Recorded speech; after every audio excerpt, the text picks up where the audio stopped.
What's up, y'all? Welcome back to another video. Today's a pretty simple video. You read the title. There's not much explaining. I'm trying to make this video pretty short because I want the overall video to be short, because I just wanted this to be my quick thoughts on every player and the best player on every team and real quick, so you're not sitting here for 10-15 minutes. So I think without further ado, let's get into it. A quick note would just be, I'm taking this season into account, but this is not the best player on every team this season. This is just the best player on every team. So I'm kind of taking in last year. I'm kind of taking in 2019. So let's take that into account. We're 30 seconds in, so let's get started with the AL East. The best player on the Red Sox is Xander Bogaerts. Rafael Devers is just there. I think Bogaerts is a little bit better. When Chris Sale comes back, it might be Chris Sale. But for right now, I'm going to give it to Bogaerts. He made the All-Star game. So did Devers. Orioles, Cedric Mullins. I mean, I was thinking Trey Mancini, but Mullins just having such a good year. He was an All-Star starter this year. Yankees, it's Garrett Cole. Judge is great. DJ LeMahieu's not having a great year, but it's still Cole. Cole's the second best pitcher in the league.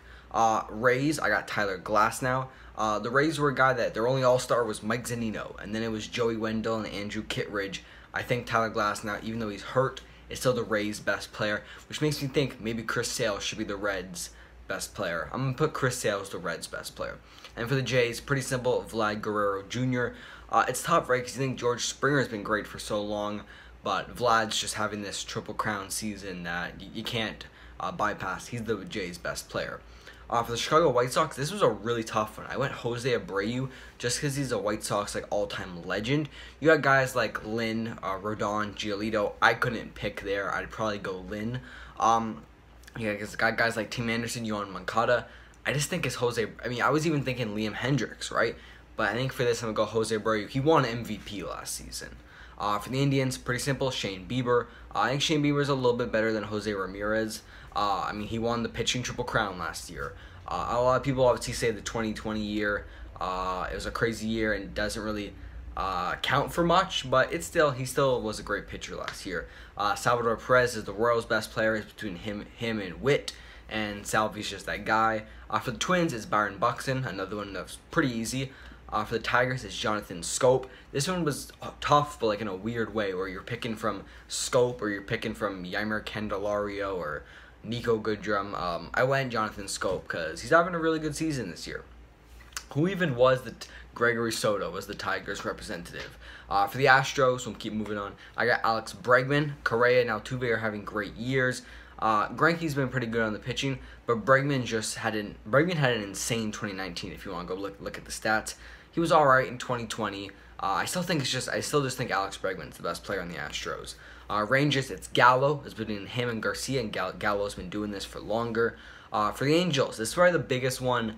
I went Mike Trout. A lot of people are going to pick Shohei Ohtani. He's doing it both ways. But is it not kind of hard to pick against Mike Trout? He's been the best player in baseball for so long. He still probably is. I know Shohei's knocking on that door because he's doing it both ways. But Mike Trout's still Mike Trout. Move on, Athletics. It's Matt Olson. It was between him or the other Matt. And this time, Matt Olson's having the much better year. For the Mariners, it's Mitch Haniger. I was deciding between, I guess, him or Marco Gonzalez is having a bad year, I guess. I don't know. It's Mitch Haniger for the Mariners. Move over to the National League. For the Braves and the NL East, I have Ronald Acuna Jr. Really sucks. He had that torn ACL injury. He'll be back better than ever next year. I think he's my MVP pick for next year. Early. I'm going to come back to this video when he wins MVP next year. Nationals, it's Juan Soto. It's between him and Scherzer. And Soto's just that guy, man. I mean, Soto didn't make the All-Star game, but Scherzer did. But now you saw Soto has 5 homers in 4 games recently. Soto was an absolute animal last year and was also amazing in 2019. For the Mets, I got to go Jacob deGrom. That's simple. Lindor has an oblique injury. He might be out for a while. Even if Lindor played like Indians Lindor, it's still deGrom. For the Marlins, this is kind of tough. I went Sandy Alcantara. Guys like Jazz Chisholm will be having this title very soon. Aguilar's having a good year. You got the pitchers. Too bad Sixto is going to miss the entire year. Pablo Lopez is good. Trevor Rogers made the All-Star game for them. I still think Sandy Alcantara is the best player because he's probably been their best pitcher in 2019, 2020, and then he's been right there with Rogers this year. This was Rogers' rookie year. And then for the Phillies, this is one of the toughest ones. I went Bryce Harper over guys like Aaron Nola, who's not having a great year, but before was great. Zach Wheeler is having an absolute amazing year this year, 10th best in ERA in the National League. And then JT Realmuto, who was the NL starting catcher. Well, I mean, it was Buster Posey. I still went Bryce Harper. Bryce Harper's still that guy. He had a great 2020, a bounce back 2020. I think his 2019 was pretty good because that was after people were calling him super overrated. 2019 was the first year of that Phillies contract. So maybe he wasn't great. I don't know. Bryce Harper's been off to an okay start. I mean, still, he has a 900 OPS this year, which is almost 100 points better than Realmuto. So I went Bryce Harper.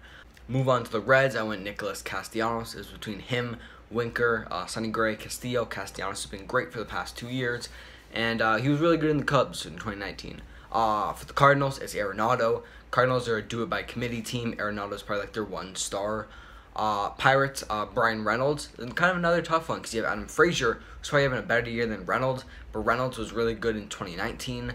And then you have Ke'Bryan Hayes, who was good in 2020, but not great. He's been all right this year. But overall, I'm going Brian Reynolds. Josh Hader is my favorite, not my favorite, the best player on the Brewers. Another tough one because you have guys like Burns, Woodruff, and Peralta, but just those guys just haven't quite done it for long enough. Burns has been good for like the second half of last year and then the first half of this year. So what does that count for? Still, Burns is really good. Woodruff is coming out and having an amazing year this year, but like, okay, he hasn't really done it before. And then there's Christian Yelich, who, I mean, is had a really rough last year and this year. So that's where we stand. Josh Hader has just been consistent, I guess, compared to these other guys.